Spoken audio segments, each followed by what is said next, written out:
I'm not going to bother with Winky because he just takes too much time to get to. Don't get me wrong, Winky's damn valuable in this stage. Just I think he takes too much time to get.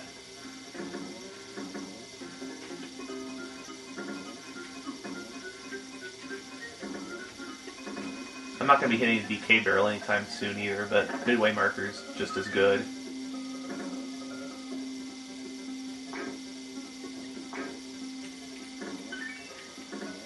At least I think there's a... Oh, there's a DK barrel up here.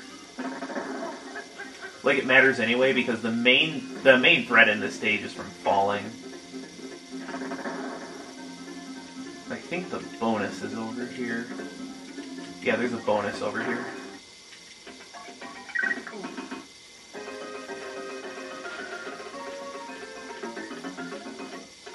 Yeah, there is. Good.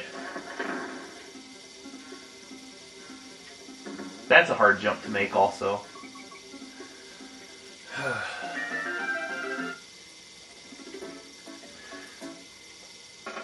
This boss is more an exercise in patience than anything. Oh, that was bad. Well, maybe not terrible for me, but just it looks worse than it is.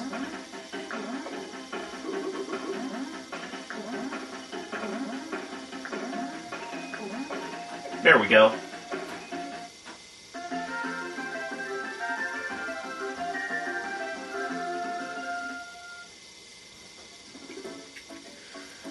Yeah, I think I've got to do 3 levels before I hit the next save.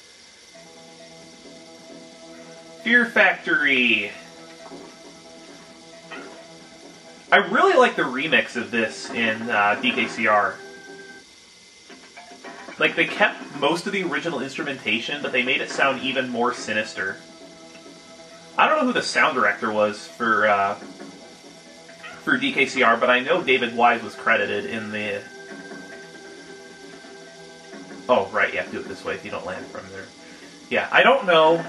I'm almost certain David Wise was credited in the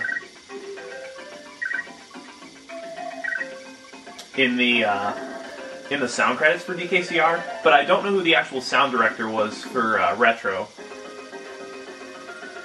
Because a lot of the music in DKCR was inspired by DKC1. Like, almost every track on this OST was remixed for DKCR.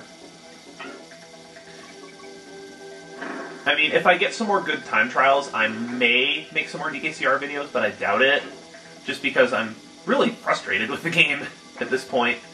If you can't tell, all I have left to do for the game is really just mirror mode. And mirror mode is mirror mode.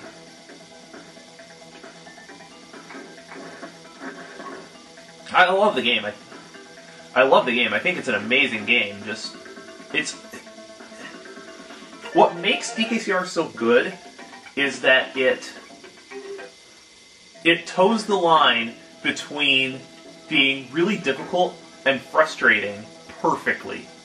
Like, if it was any more difficult, the game would be frustrating to the point where not many people would want to play it. And the truly insane stuff is all post-game. Like the time trial stuff. And that was a great move on Retro's part, making time trial not required to get 100%, like it is in the Crash Bandicoot series.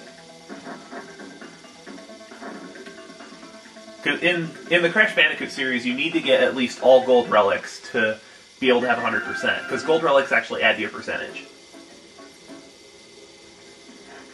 Not to mention, you need to get enough relics to open up all the levels anyway. I think you have to get like 25 out of 30 or whatever it is. Actually, I think in Crash 3 there's only 28. But in 4 there's 30.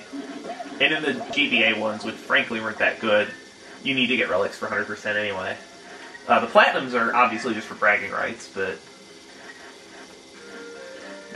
they did do that correctly with DKCR, though, that the time trial is just, it's entirely for bragging rights. Now, I love doing it because I like time trial in video games, that it adds a lot of replay to the game.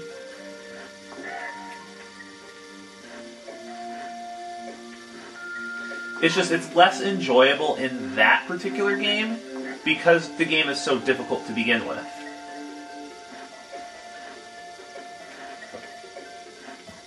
If you haven't picked up DKCR, I would recommend it. Just be warned that it's probably the hardest platformer on the Wii. Like, I would say it's miles harder than Super Mario Galaxy 2. And everybody says that game is difficult, which, don't get me wrong, like, Super Mario Galaxy 2 is really hard. Just DKCR is harder.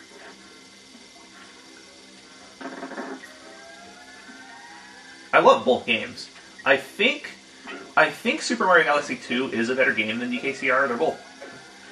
They're both pretty awesome games. Just DKCR is not up to the quality that SMG2 is. They are kind of different games, though. Where Super Mario Galaxy 2 is a 3D platformer and DKCR is a 2D platformer. Because they really wanted to go like SNES style with it. And I give them props for that because the SNES was the golden age of gaming. Well, the N64 kind of was too. Because N64 PS1 was, I would say, the end of the golden age. If you want to go for the golden age, gilded age analogy, we're kind of in the gilded age because video games aren't nearly as good as they used to be, even though they look prettier, and that's kind of what the Gilded Age was about. Was it looked pretty, but when you dug down into it, it wasn't. That reminds me, when I go run errands tomorrow, I need to go out to GameStop and get like a $20 PSN card, or maybe even, I don't know, I'll probably get like a $20 PSN card in Final Fantasy 13 too, because I still haven't checked that game out yet. I hear it's a lot better than Final Fantasy 13. Like, a lot better. It's not as long, they say, but the content's a lot, what's the word I'm looking for? A lot better paced. Like, instead of shoving all the side quests at Chapter 11, they're pretty evenly spaced from what I hear.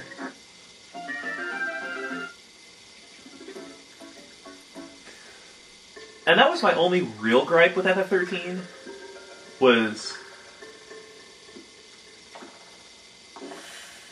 the lack of side things to do until the end of the game, where they just throw them at you.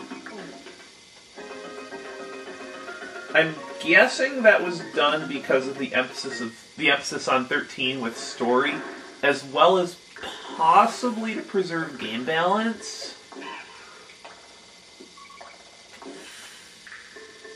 Game balance, I bet, has something to do with it, although the way they have the Crystarium set up should be able to prevent, well, maybe not completely prevent, but discourage level grinding. Like it's set to a point where level grinding won't help you.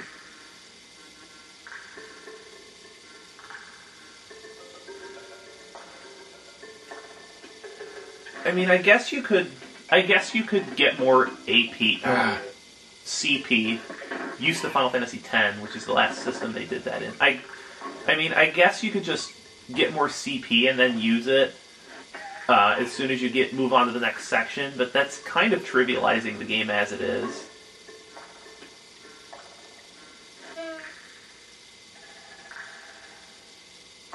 So it seems kind of silly to do that at all.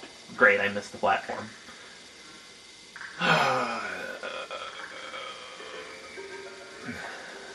I really should stop blabbering about Final Fantasy 13 and just focus on the game.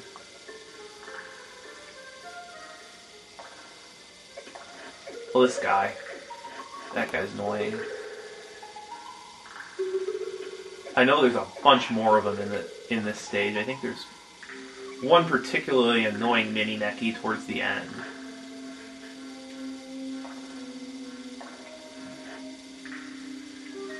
Oh, this one. Yeah, this one's really annoying.